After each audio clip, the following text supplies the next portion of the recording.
হ্যাঁ, মহিলা যদি আরেকটা পেয়ে যান তাহলে সকালবেলা ভাবের কথা বলে ধরে দিবে আপনাকে বাড়ির মধ্যে। তো তুমি কি সবসময় আমার পিছিয়েই থাকবা? হ্যাঁ, ওরা বাড়িতে বের হওয়ার সময় আপনার সাথে ঝগড়া করছে, এখন বাড়িতে যখন উঠছেন তখন আরেকজনকে পেয়ে গেছেন যে আপনার সাথে ঝগড়া কন্টিনিউ রাখছে। রাত্রেবেলা আসে আপনি বলছেন যে তুমি সকালবেলা আমার সাথে ঝগড়া করে নেবে।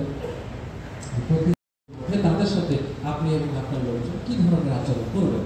ঠিক আছে, তো আমরা বেশিরভাগ সময় এমন দেখি যে এখানে যারা আছেন তারা অনেকে হয়তো বাসের বা অন্য কিছু ড্রাইভার ক্ষেত্রে খুব একটা গন্ডগোল হয় না, কিন্তু বাসে উঠছেন কিন্তু অনেকে আছে যে আমি একটু ভাড়ার মধ্যে ব্যবসা হেঁটে শিখে হচ্ছে, আমি একটু প্রেশার চেক করে নিচ্ছি।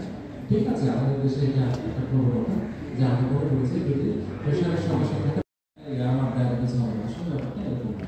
যে কোনো সময় কিন্তু ডায়াবেটিস হতে পারে। এখানে ডায়াবেটিস আছে এমন কারা আছে একটা হাত তুলে দেখি যাদের ডায়াবেটিস আছে,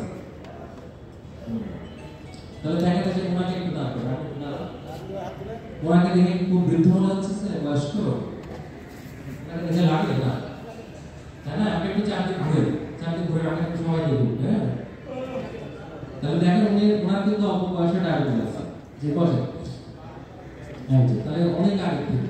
তার মানে এই জন্য আমাদের প্রত্যেককে একটু নিজে উদ্যোগী হয়ে ডায়াবেটিস চেক করে নিতে হবে। আমাদের ডায়াবেটিস হচ্ছে নিরঘাতক, মানে আপনার যত রোগ আছে তার সমস্ত রোগের কারণ কিন্তু এই ডায়াবেটিস। ঠিক আছে, ডায়াবেটিসের কারণে আপনার স্ট্রোক হতে পারে, আপনার চোখ নষ্ট হতে পারে, হার্টের সমস্যা